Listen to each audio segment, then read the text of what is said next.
Here we discuss the consistency models and how this consistency is implemented in different next generation databases. Consistency might mean any of the following: consistency with other users, consistency with in a single session, consistency with a single request, and consistency with reality. The consistency with other user means if two users query the database at the same time, will they see the same data? Traditional relational systems would generally try to ensure that they do, while non-relational databases often take a more relaxed stance. Consistency within a single session means does the data maintain some logical consistency within the context of a single database session? For instance, if we modify a row and then read it again, do we see our own update? Consistency within a single request means does an individual request return data that is internally coherent? For instance, when we read all the rows in a relational table, we are generally guaranteed to see the state of the table as it was at a moment in the time. Modification to the table that occurred after we began our query are not included. Consistency with reality. Does the data correspond with the reality that the database is trying to reflect? For example, it's not enough for a banking transaction to implement be consistent at the end of the transaction. It also has to correctly represent the actual account balances. Consistency at the expense of accuracy is not usually acceptable. And we have studied about ACID property, and here we are discussing about ACID and MVCC. That is, the relational database responded to the requirements of consistency using two major architectural patterns: ACID transactions and multi-version concurrency control. ACID transactions should be atomic, consistent, isolated, and durable. ACID consistency is with logs. MVCC: in this model, multiple copies of data are tagged with the timestamps or change identifiers that allows the database to construct a snapshot of the database at a given point of time. In this way, MVCC provides for transaction isolation and consistency while maximizing the concurrency.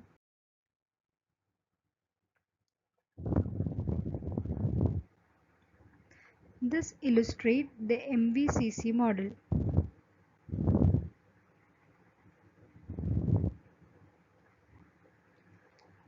Here, a database session initiates a transaction at a time t1.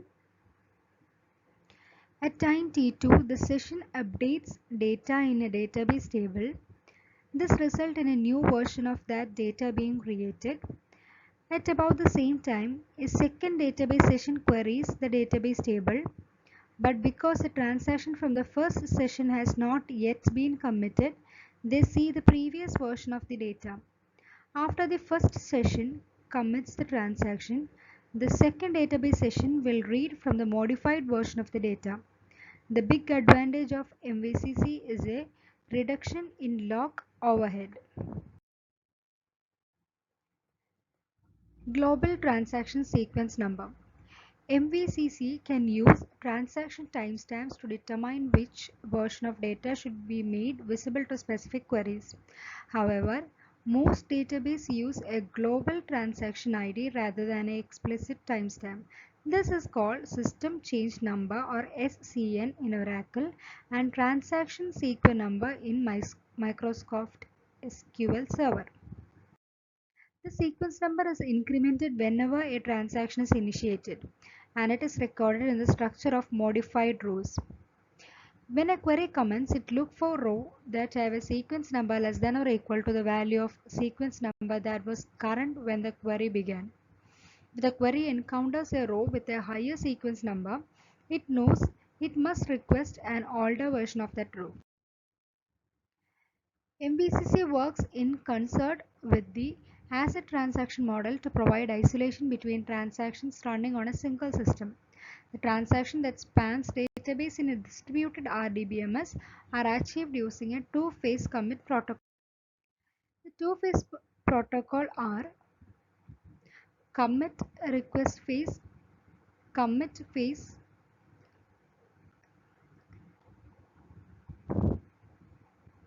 and in commit request phase in which the coordinator asks other nodes to prepare the transaction. In commit phase in which the coordinator signals all the nodes to commit their transactions. It's possible for a problem to occur between two phases in which case the transaction may succeed on some nodes but not others. In this case, in-doubt transactions are created and need to be reconciled by the database administrator. And now we are discussing other levels of consistency. Almost no non-relational systems support level of multi-object consistency. Even within single object operations, there are a variety of consistency levels that we can expect. In practice, the most significant levels of consistency are strict, casual, monotonic, eventual, write, read your own writes consistencies. Strict consistency means a read will always return the most recent data value. Casual consistency means reads may not return the most recent value but will not return the value out of sequence. This implies that if one session creates updates A, B and C, another session should never see update C without also being able to see the update B. Monotonic consistency means in this mode, a session will never see the data revert to an earlier point in time. Once we read a data item, we'll never see an earlier version of that data item. Next is read your own writes. That is, this is a form of initial consistency in which you are at least guaranteed to see any operations you execute. If eventual consistency means the system may be inconsistent at any point in time, but all individual operations will eventually be consistently applied. In weak consistency means the system makes no guarantee that the system will ever become consistent. If, for instance, a server fails, an update might be lost. Non-relational systems implement either strict or eventual consistency, while RDBMS system offer ACID consistency. Casual or monotonic consistency levels are not directly supported in most non-relational systems. Now, let's look how the consistency is performing in MongoDB. By default, in a single server deployment, a MongoDB database provides strict single document consistency. When a MongoDB document is being modified, it is logged against both read and write by other sessions. However, when MongoDB replica sets are implemented, it is possible to configure something closer to eventual consistency by allowing read to complete against secondary servers that may contain out-of-date data. Consistency for individual documents is achieved in MongoDB by the use of logs. Logs are used to ensure that two writes do not attempt to modify a document simultaneously, and also that a reader will not see an inconsistent view of data. MongoDB does not implement an MVCC system, and therefore readers are prevented from reading a document that is being updated. Log scope was increased to database level in 2.2 and to collection level in 2.8. That is the case of MongoDB versions. Replica sets and eventual consistency. In a single server MongoDB configuration and in the default multi-server scenario, MongoDB provides strict consistency. All reads are directed to the primary server, which always have the latest version of the document. However, we see that we can configure the MongoDB read performance to allow reads from the secondary server, which might return stale data. Eventually, all a secondary server should receive all these updates, so this behavior can loose be described as eventually consistent. Next, we are going to discuss HBase consistency. HBase provides strong consistency for individual rows. HBase clients cannot simultaneously modify a row in a way that would cause it to become inconsistent. During an update to any column or column family within a row, the entire row will be locked by region server to prevent a conflicting update to any other column. Read operations do not acquire locks and read are not blocked by write operation. Instead, read operation use a form of multi-version concurrency control. When read and write operations occur concurrently, the read will read a previous version of the row rather than the version being updated. The HBase uses a variation on the SCN pattern to achieve MVCC. When a write commences, it increments a write number that is stored in the cell being modified. When the read commences, it's assigned a read point number that corresponds to the highest completed write point. The read can then examine data item to ensure it does not read a cell whose write number suggests it was updated since the read began. In early version of HBase, strong consistency for all reads was guaranteed. You were always certain to read the most recently written version of a row. However, with the introduction of region replicas, the possibility of form of individual consistency is presented. Region replicas were introduced in order to improve HBase availability. A failure of a region server would never result in data loss, but it could create a minor interruption in performance while a new region server was initiated. By default, in HBase, all reads are directed to the primary region server, which result in strict consistent behavior. However, if the consistency for a read is configured for timeline consistency, then a read request will first be sent to the primary region server, followed shortly by duplicate request to the secondary server. The first server to return a result completes the request. The scheme is called timeline consistency because the secondary region server always receives region updates in the same sequence as primary. Here, this figure illustrates the HBase timeline consistency with region replicas.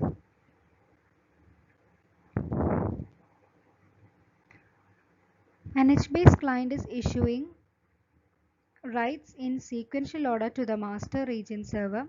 They are being replicated asynchronously to the secondary region server. At any given moment in time, some of these replications may not yet have completed.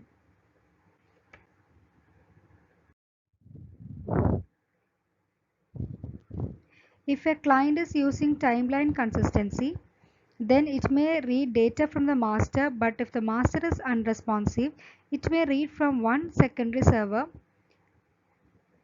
Successive reads may return data from either of the secondaries from the primary, so data can be returned in any sequence.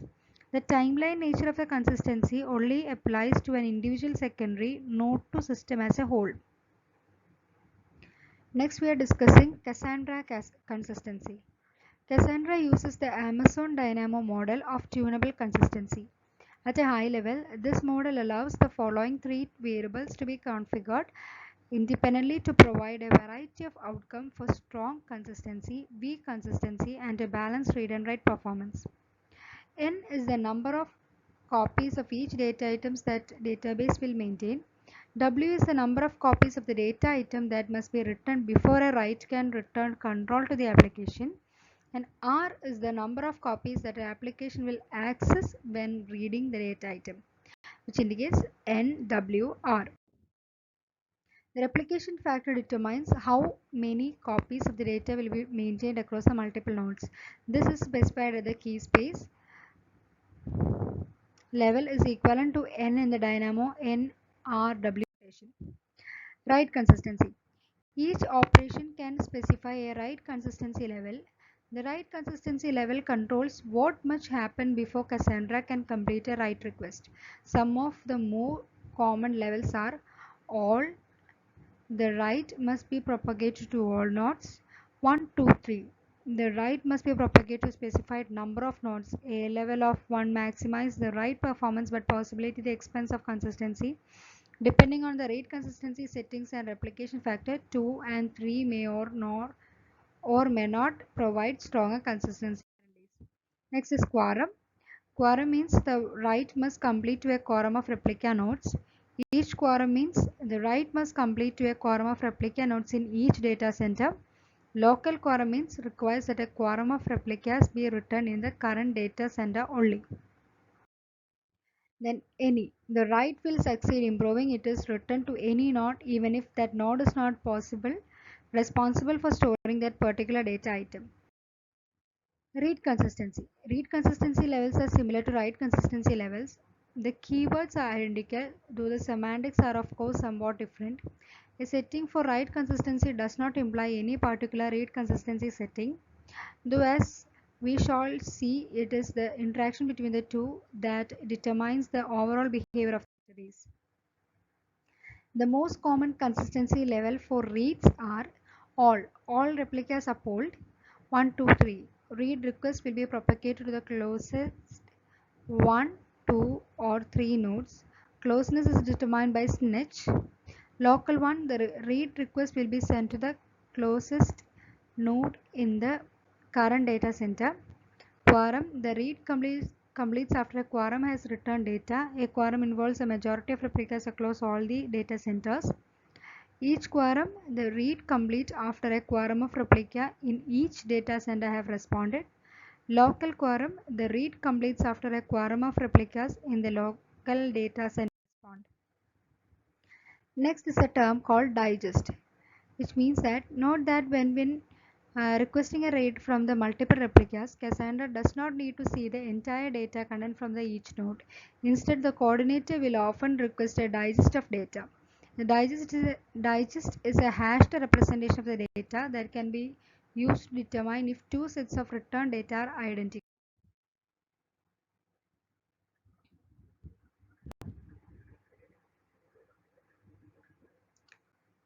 This figure indicates the interaction between read and write consistency levels in Cassandra. The hinted handoff and read repair. The hinted handoff allows a node to store an update that is intended for another node if that node is temporarily unavailable. If the node comes back online within a short interval, the write will transmit it. If the node does not come back online within that period, the hinted handoff is deleted. A hinted handoff can substitute for a successful write if the consistency level is set to any.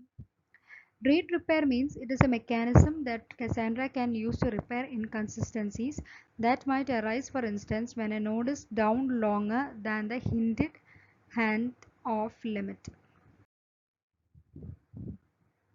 This is the read repair in Cassandra. A coordinator node requests a direct read from one replica and digest from two other replicas. One of the replicas has out-of-date data. After returning the correct result to the client, the coordinator issues a read repair to the out-of-date replica. Next is timestamp and granularity. Cassandra uses timestamp to determine which replica is the most up to date. Other dynamo systems such as React using a different algorithm known as vector clock. The Cassandra approach involves comparing the timestamp of conflicting writes and choose the one with the highest timestamp. This strategy is referred to as last write wins.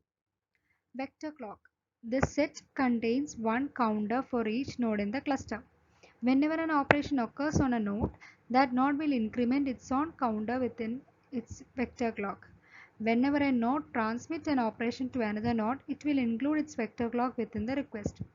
The transmitted vector clock will include the highest counter for the transmitting node and highest counters from other nodes that the transmitting node has ever seen. When a node receives possibly conflicting updates from other nodes, it can compare the vector clocks to determine the relative sequencing of the request. There is defined a set of vector clock operations that can tell if two vector clocks comes from nodes that are completely in sync, one node is out of date with respect to the other node. The clocks are concurrent in that each node has some information that is more up to date than others. This is a vector clock example. The vector clock starts out set to 0 for all nodes. Updates to nodes from external client causes the nodes to increment their own element of the vector clock. When these changes are propagated to the other nodes, the receiving nodes updates its vector clock and merges the vector clocks from other nodes.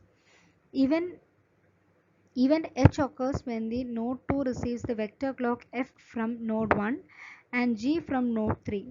Each of these vector clocks contains elements higher than the other. Vector clock F has the highest value for node 1, while vector clock G has the highest value for node 3. There is no way for node 2 to be sure which of the two vector clocks represents the most up-to-date data. Each of the sending nodes knows something that the other nodes does not. Consequently, it's not clear which of two nodes knows the best. Merge data.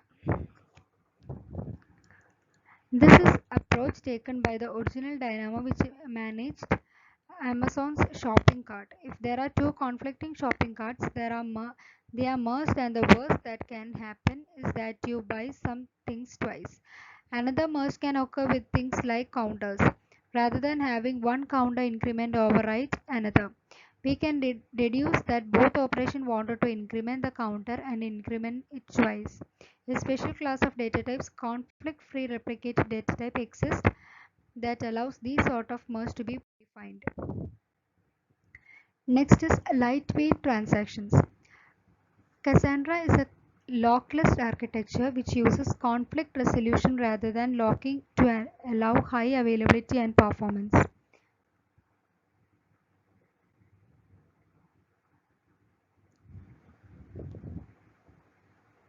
However,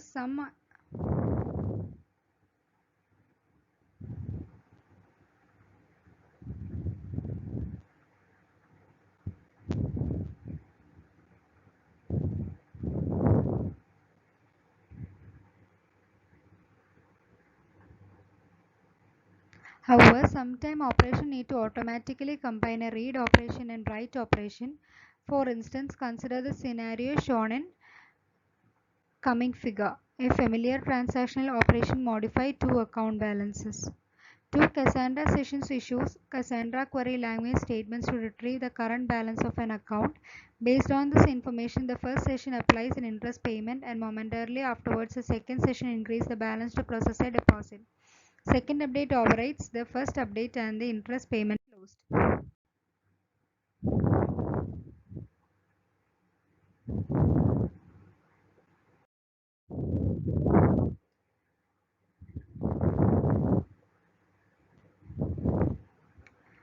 Cassandra transactions are called lightweight because they apply to only a single operations and support only a compare and set pattern.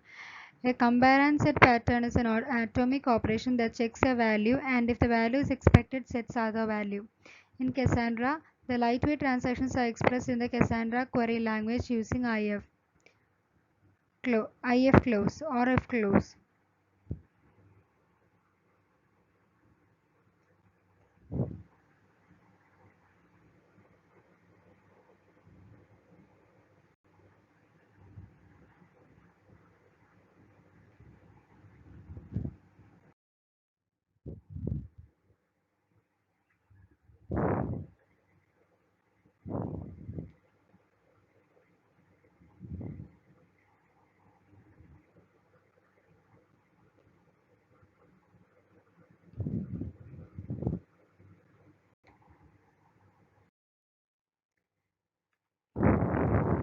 Cassandra's lightweight transaction uses a quorum-based transaction protocol called Paxos.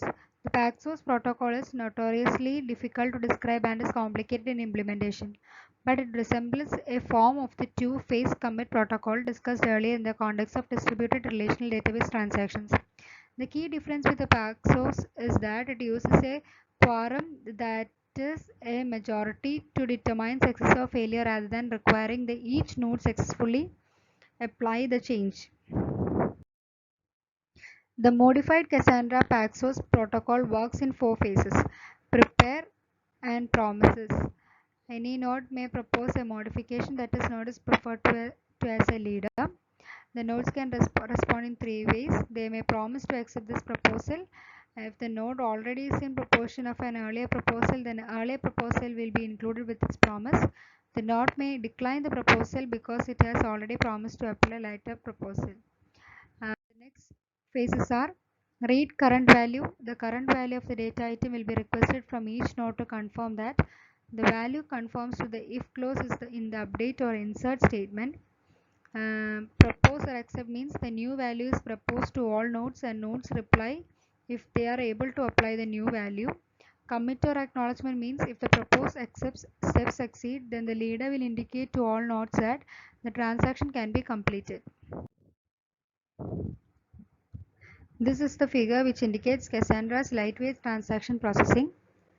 In first phase, the leader proposes a chance to a data item and replicas promises not to accept any earlier proposal. In phase 2, the leader checks that the value of the data is what is expected and as specified in SQL if clause. In phase 3, the leader proposes the new value for the data item and replicas accept the proposal. In phase 4, the leader commits the proposal and each replica acknowledges that the commit succeeded.